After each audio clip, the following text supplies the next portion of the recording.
নমস্কার বন্ধুরা, রিয়ার কিচেনে আপনাদের সকলকে স্বাগত।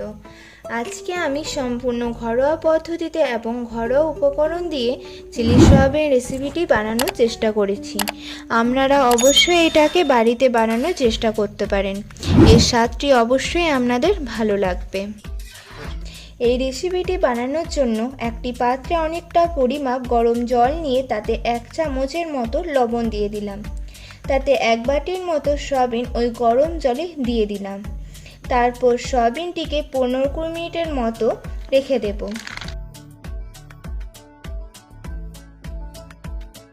যতক্ষণে সয়াবিনগুলো ঠিকঠাকভাবে ভিজে যায় ততক্ষণে আমরা সবজিগুলো কেটে নেব। 15 মিনিটের পর সয়াবিনগুলো অনেকটাই নরম হয়ে গেছে। এবার সয়াবিনগুলোকে নিংড়ে নিয়ে অন্য একটি পাত্রে নিয়ে নেব। এবার ওই সয়াবিনের মধ্যে পরিমাণ মতো গোলমরিচ গুঁড়ো, হলুদ, লবণ, আদা রসুনের পেস্ট, কাশ্মীরি লঙ্কার গুঁড়ো, জিরে গুঁড়ো, পরিমাণ মতো কর্নফ্লাওয়ার, তোমরা চাইলে ময়দাও ব্যবহার করতে পারো, এবং সয়া সস দিয়ে সব মশলাগুলিকে সয়াবিনের সঙ্গে ভালো করে মিশিয়ে নিয়ে 10 মিনিটের মতো ঢাকা দিয়ে রেখে দেব। এরপর একটা কড়াইয়ে কিছুটা পরিমাপ তেল দিয়ে সেটিকে ভালো করে গরম করে মাখিয়ে রাখা সয়াবিনগুলিকে এক এক করে গরম তেলে দিয়ে ভেজে নেব। গ্যাসের ফ্লেমটা লো ফ্লেমে রেখে ভাজতে হবে।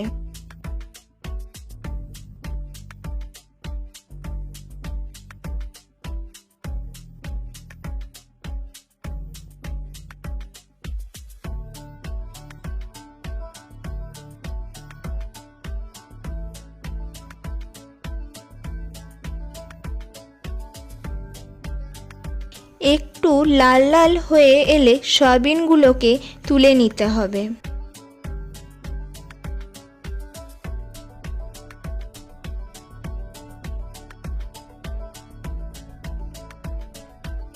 এরপর সেই তেলের মধ্যে আদা কুচি, রসুন কুচি এবং ছোট সাইজে 4টি কেটে রাখা পেঁয়াজ, একটা বড় সাইজে ক্যাপসিকাম দিয়ে ভালোভাবে এটাকে 2-3 মিনিটের মতো ভেজে নিতে হবে। এটাকে ভাজার সময় গ্যাসের ফ্লেমটা হাই রাখতে হবে।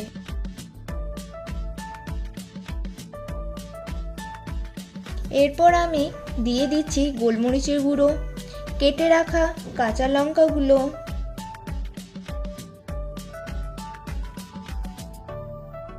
এরপর দিয়ে দেব স্বাদ অনুযায়ী লবণ। এইগুলিকে মিশিয়ে আরও 2 মিনিটের মতো ভেজে নিতে হবে।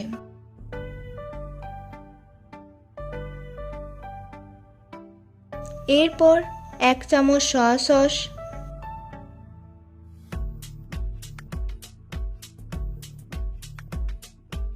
2 চামচ টমেটো সস দিয়ে দেব। তোমরা চাইলে এখানে চিলি সসও ব্যবহার করতে পারো।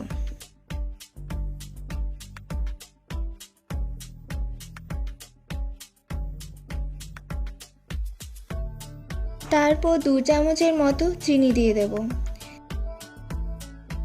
চিনিটাকে ভালোভাবে মিশিয়ে নেওয়ার পর তাতে পরিমাণ মতো জল দিয়ে গ্যাসের ফ্লেমটা মিডিয়ামে রেখে ঢাকা দিয়ে 3 মিনিটের মতো গ্রেভিটাকে ফুটিয়ে নিতে হবে।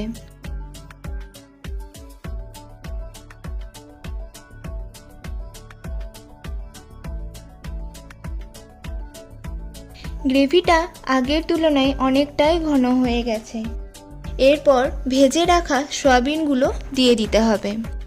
সয়াবিনগুলোকে ভালোভাবে মিশিয়ে নিয়ে 2.5 মিনিটের মতো হাই ফ্লেমে ফুটিয়ে নিতে হবে। দেখুন বন্ধুরা, 2.5 মিনিটে ভালোভাবে এটিকে ফুটিয়ে নিয়েছি। গ্রেভিটা অনেকটাই ঘন হয়েছে। তৈরি হয়ে গেছে আমাদের সয়া চিলি। বন্ধুরা, রেসিপিটা কেমন লাগলো অবশ্যই কমেন্টে জানাবেন। ভিডিওটা ভালো লেগে থাকলে অবশ্যই লাইক করে দেবেন। চ্যানেলটা যেহেতু নতুন অবশ্যই সাবস্ক্রাইব করে দেবেন। পাশে থাকা অল নোটিফিকেশন বেল আইকনটি বাজিয়ে দেবেন, যাতে আমার বানানো প্রতিটি রেসিপি ভিডিও সবার আগে আপনার কাছে পৌঁছে যায়।